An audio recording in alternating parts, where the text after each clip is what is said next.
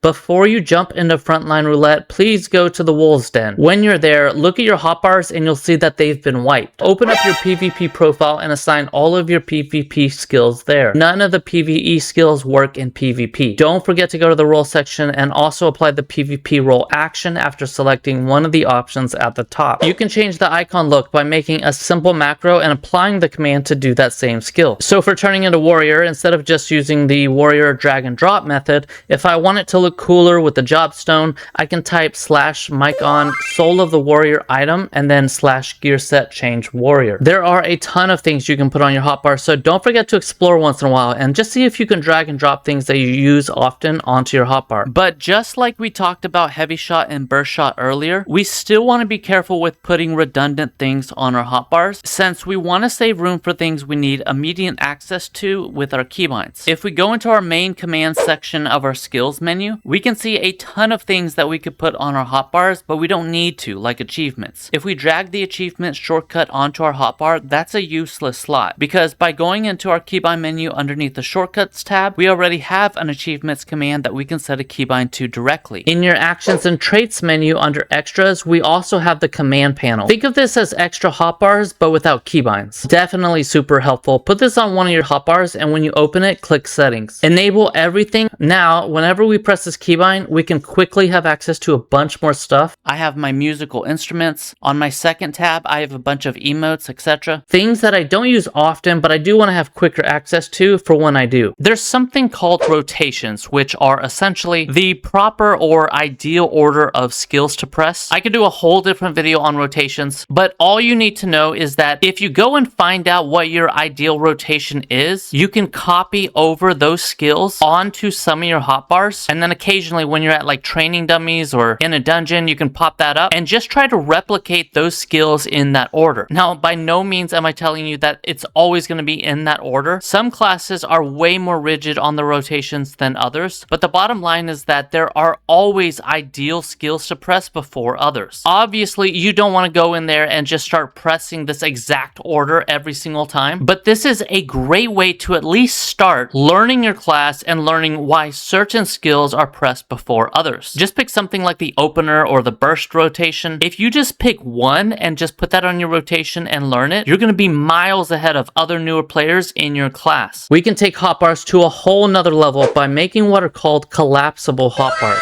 With these, we can declutter our screen and have a beautiful looking, fully functional menu of sorts. This lets us click things fast, but more importantly, lets us have access to even more hotbars. It's kind of like the command panel, except since it's a hotbar, you can use keys for it too. It's also just much prettier since you aren't obligated to the command panel pop-up. With these, we have access to dozens more hotbars, and when combined with our normal ones and the command panel, we have well over 100 different hotbar slots that we can use. So first, we need a job that we never use. Remember, every class has their own hotbars, assuming it's not a shared hotbar, and this includes jobs that don't have a jobstone, which we barely ever use. I'm going to use Archer, so since I never saved an Archer preset while I'm on Bard, I'm just going to take off my jobstone to become an Archer. I am going to save this class because we'll have to come back to it later if we want to adjust our collapsible hotbar. So now that we're on a class that we never play, we can add things to this class's specific hotbars that we would like forever on all our classes. We can make anything we can think of, but for me, I think it'd be cool to have one button for all our tank classes. So let's start with that. We're going to drag and drop all 4 of our main tank jobs onto this Archer's hotbar. Keep note that we are putting them on hotbar number 1, so if you're using a different hotbar, just switch wherever I put number 1 with your number. Now let's make the macro. We're going to copy and paste this information in the video description down below to a new macro. The ARC here is the game's short name for Archer. So whatever class you don't ever use that you selected, use the short acronym for it and replace ARC with that acronym when you see it if you're using some other class. We'll name the macro something easy like tank jobs and give it a pretty icon. Since our macro messes around with hiding and showing hotbars,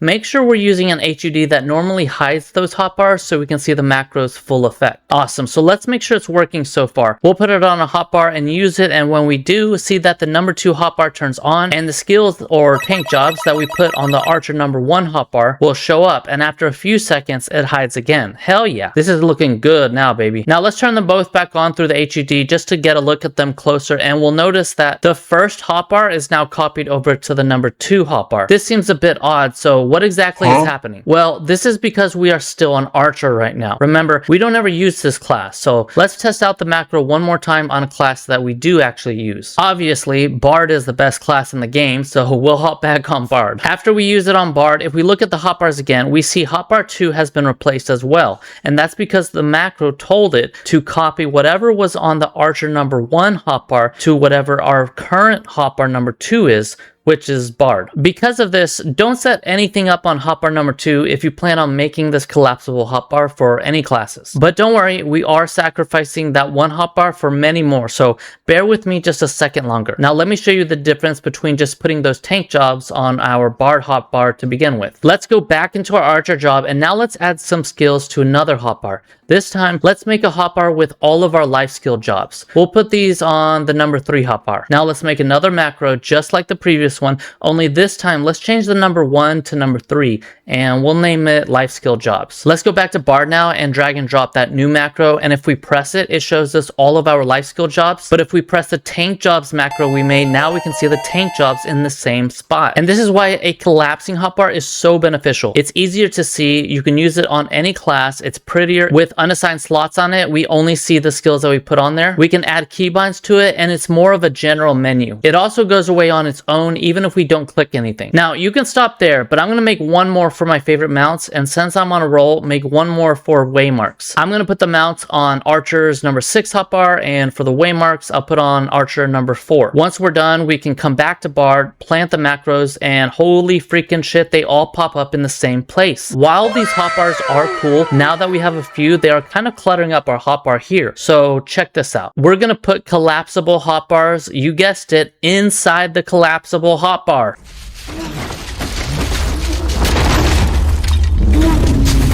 Let's do this by going back into our tank macro and renaming it to something more general so we don't confuse ourselves, and also give it a different icon. Let's go back to Archer, and on that hotbar, let's add the other collapsible hotbar macros. Since this will be our main collapse bar, we don't want all these tank ones either. So let's make one last tank job macro and set that up too. Then add that to our now main master hotbar macro. Finally, let's go back to Bard and take off all of those other macros because now we only need the original one. And when we press it, all the other hotbar macros pop up. And if we press one of those, the menu for that one pops up.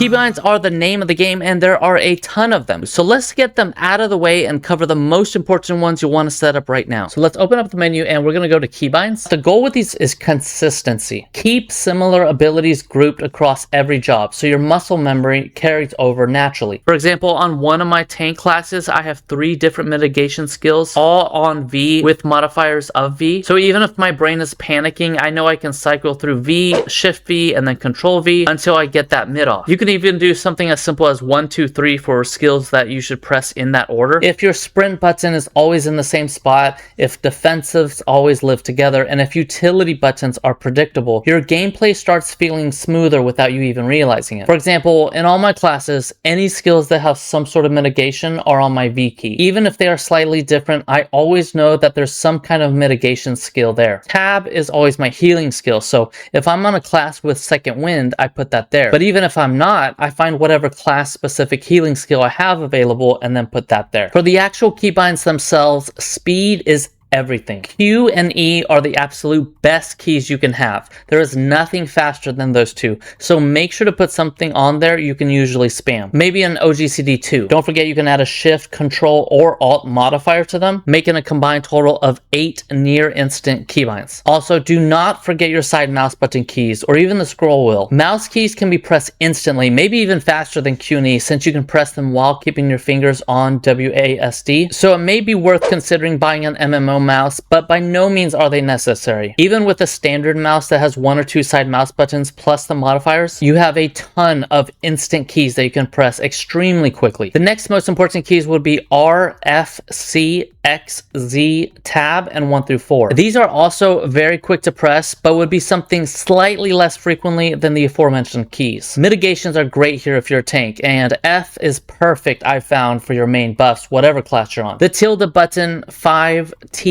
G, and V are the farthest away keys, so put anything here that are around 2 minutes or use the most infrequently. Think your longest CD buffs or interrupts, utility or movement skills like auto run or peloton. F1 through F4 are awesome too, but even less frequent. Think things like party macros that say hi or bye, or your main food buffs, class switching macros, or stances for tanks. For your skills, first and foremost, take what you use from previous games. I've always used Tab as my main healing skill in every game I've played, and tilde to drink a potion. So as soon as I started playing FF14, instinctively I was able to use those automatically. Having the option to go in a different direction without needing to press A or D can free that finger up for extra keybinds. Say you're strafing right, it would be pretty difficult to hit E, R, 4, or 5, but if you also have an MMO mouse, you can imitate WSAD bound to your 8, 10, 11, and 12 side mouse buttons. Don't forget you can also move forward by pressing the right and left mouse buttons at the same time. Or finally, you can do what's called Jumpcasting, which is where you jump in the direction that you're moving in order to not lose momentum. So you can press the skill while in the air and then landing to resume moving.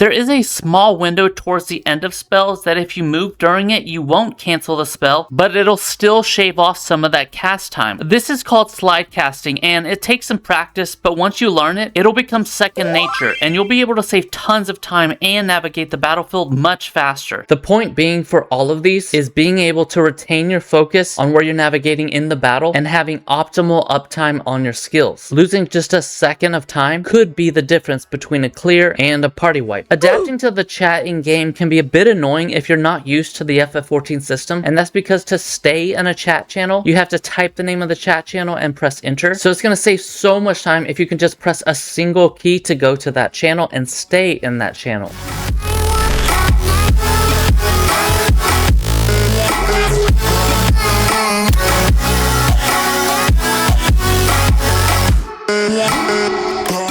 Make sure that we have at least strafe left and strafe right. So like toggle between run and walk. There are some deep dungeons where you can walk by certain mobs, which can literally make or break that run for you. So we're going to set that to comma for me. Auto off, auto run, probably the most important keybind in the game. Make sure you set that somewhere close because you're going to be auto running all the time. Everywhere you're going to be auto running. It just makes it a whole lot easier on your hands. The tilt camera up and down button. This is really cool. We're going to press control and the up arrow. And if you notice, it lifts up the camera a bit so that we can actually get a much wider view of what's ahead of us. This is not the same as just looking up. This is literally moving the camera up, but we have a much wider view of things. And this is especially important in raids. I mean, some of the monsters in this game, they're just enormous. They literally take up the entire screen. So I would probably at least lift it up a little bit from where it normally is, just to play around with it, especially if you're an adorable Lalafell. 可爱，跑主线的豆芽最可爱，好可爱呀，好可爱，导师皇冠给你戴，哇塞哇塞，豆芽宝宝真是人人爱，你也爱呀，我也爱，拜拜，下车喽。 Now let's go into targeting. The most important targeting key is cycle through your enemies near to farthest. You're going to be constantly pressing this. Even though we have auto attack, you still need to be able to choose the specific enemy. Using tab to target is outdated. Having to lift up your pinky from shift for something you're going to be pressing so often is just asking for low parse. Shift is your most frequently used modifier, so you'll be pressing that all the time. So this makes sure you don't misclick either the skill or the target. Now, target member 1 through 8. For healers, this is a game changer. Extremely fast and a great way to do that, but this is definitely a really good way to immediately target specific allies. You can go into the mouse settings and adjust your scroll up and down to scroll through your party list. This is a really fast and super easy way to target your party list. Target last target is pretty awesome to have. As a healer, you have to have a focus regardless of how you prefer to heal. So make sure you have this focus macro hotbar. This lets you hover your mouse over teammate, and when you press the keybind for this macro, instantly set up your focus target. This saves you from having to click a person and right click their name and then set focus target each time. Let's go to shortcuts. You're going to save so much time if you have an extra map button keybound set up to one of your mouse keys. Inventory is I, and then the armory chest is another inventory kind of thing as control I, and then my chocobo saddlebag I like as shift I. This makes it really easy to open up all my inventories. I like the PvP profile as shift K. The journal we can access just by clicking on a quest. The crafting logs, these are something you probably will want keybind, but until you remember them, you can just go down to logs here. And then we definitely want return and teleport on the same shift modifier. You'll be using both of those a lot to navigate. So let's go into system. I like to have take screenshot as F11. I like to have toggle UI display mode so we can press that anytime. It's just absolutely amazing for screenshots. You can get rid of everything. Look at this. This is an amazing screenshot we could take right here. And then there is a switch to HUD layout here. So let's say that we put this as F9 and then shift F9. We can just hit this and just instantly choose the layout that we want. This filters command is absolutely amazing. When you're in a dungeon or you're trying to collect loot, test. Unless you have this keybind, you're going to spend so much time just waiting for other players to get out of the way so you can teleport or whatever. But with this keybind, you can temporarily bypass all of those players and just click whatever you need to click on. Put this on one of your keybinds that you can access to very quickly, because I promise you, you're going to thank me later.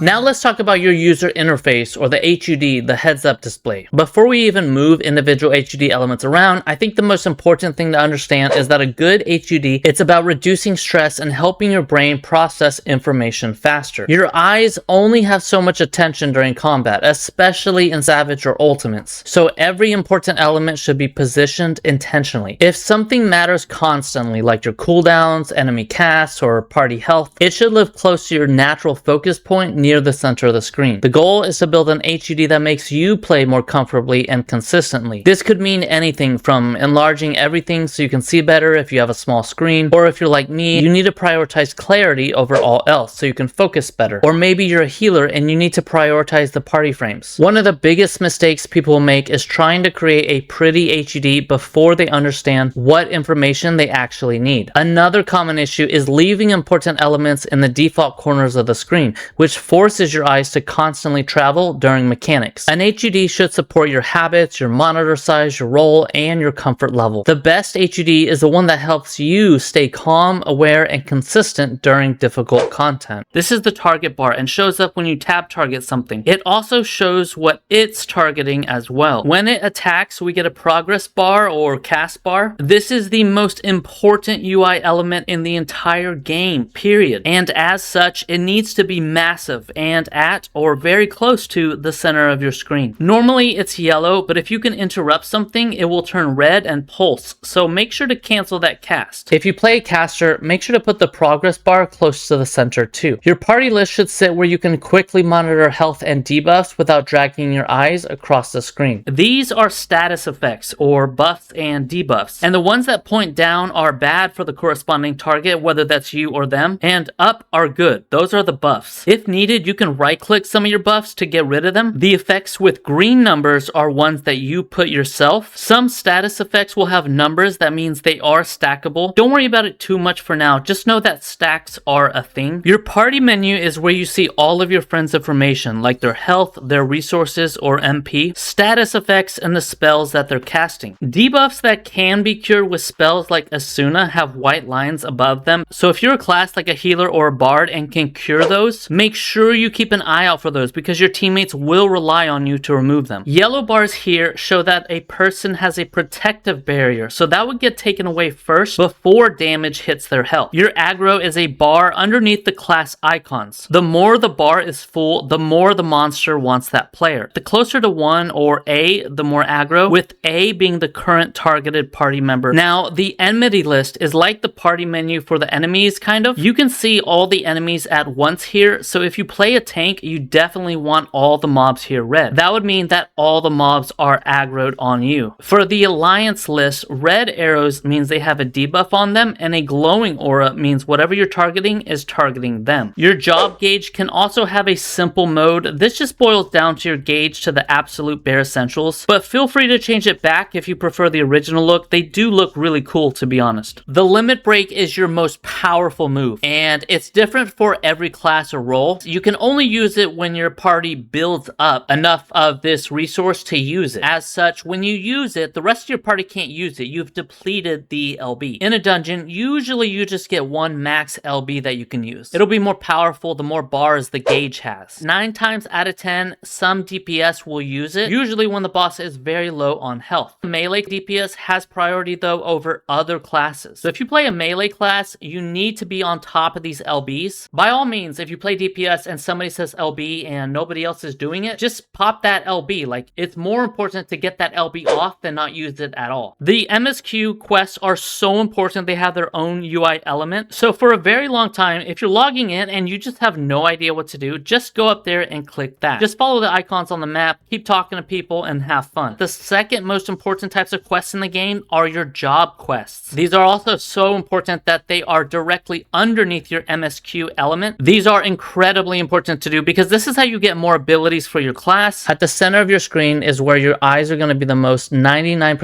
of the time focused on the fight at hand. TLDR is that you need to be able to know what's going on in a fight, and that happens mostly in the combat zone because that's where you see where you need to move, what the enemy is doing, attacks to avoid, all that stuff. The most important elements you decide on should be big and as close to this combat zone as possible, if not inside it. As you branch out to the edges of your screen, the elements should be prioritized in order of importance. So think of your screen as having multiple grids, with the least important being the furthest away. Your role and your class's specialties demand attention for different elements of the HUD. Whenever you learn what makes your class excel at their job, ask yourself what element is related to that information. Now let's look at the main screen. We can first pull our chat box a bit more to the edges of our screen and resize it by going into the chat box settings. We can adjust the opacity of our text box too, and the size resizing of our text, but when we're done, make sure we hit this button here to disable accidentally resizing it later. The map that you use a lot, not the mini map, but the world map, is something you'll use a lot. So set that to a size you like, but whatever that is, move it to wherever your mini map is. This way, it's a bit easier to just focus on one at a time. Now press escape and click on HUD layout. The basics are pretty simple. You just drag and drop elements into different areas. To change the sizing or access more settings, click on the element and then click the gear icon. Some elements will have a lot more settings than others. If you have multiple elements on top of each other and can't reach one, you can always select the drop down menu here, find the one you're trying to adjust, and then you can go and mess with it now that it's selected. It's also nice to have a spot where you throw a bunch of stuff that you don't use for that HUD just to keep it out of the way. You can also hold shift and then move an element to make it snap. As with all of the elements we discuss here, don't be afraid to increase the size of things, even if it feels weird at first. They should be easy enough to read at a glance without covering mechs. Knowing how long you have on your CDs or what oGCDs you have available to use when you have procs is all extremely important to becoming a better player. So we want to increase the size of our hotbars and place them closer to the center of the screen. They don't have to be right in the middle, but make sure they are close or large enough to be somewhere you can look at with a quick glance, or even with your peripheral vision if your job has a ton of procs. Next, to see your target's information easier, click on the target bar and then the settings icon and click on display target info independently. Now we can see the HP, Castbar, and debuff separately. Now we're really cooking because we can grab that target's Castbar, arguably the most important element in our HUD, and plant that smack dab in the middle of our screen. This is the most important element in our HUD because we need to be able to instantly see what our enemy is casting so that we can dodge or interrupt that cast if needed. Click on your own status effects element and click split element into 3 groups. This splits our status effects into our passive buffs, active buffs, and most importantly, our debuffs. Other than the target's Castbar, your debuffs are the most important thing to look at, especially in endgame, or hell, even in some regular dungeons, because some can mean instant death if you don't know how to get rid of it. For example, this is the Doom debuff found in a variety of different places, but when you see this, it usually means you have to do something. In the dungeon Sunken Temple of Karn, for example, you have to cleanse it by standing on one of these platforms. You don't need to learn every debuff in the game right now, don't worry, but simply knowing you have debuffs on you and occasionally mousing over them to see what they do will put you miles ahead of other newer players. Max the size of these debuffs out. To help get you started, I've made 3 different HUDs so you can choose which one to start tinkering with. The first HUD, the number 2 layout, is my personal favorite and what I use. I call this one the Minimalist because it's about as bare bones as you can be. Having a few skills at the center of your screen ensures that with our peripheral vision, we can immediately see what procs we have or what CDs we need to be aware of. I like having 4 skills, but you can change that number to whatever you want. Just try not to make it too many. I also combined a hotbar with the buffs bar in the top right because I'm not completely crazy and I know that there are more than just a few skills we do need to see occasionally. Combining these into our main buffs gives it a clean and fluid look. Our active buffs and debuffs along with the target's debuffs are all next to our main hotbar, providing additional near instant readability. This HUD is for players who want to min-max every possible nanosecond of reaction time. The next HUD, number 3, I call the Classic because it's basically a modified look of what you start with. It's also the most standard UI for most MMOs, providing the hotbars at the bottom with other elements that work their way up. I've enlarged the important elements and kept the primary important elements close to the combat zone, including your debuffs, which are at the top here,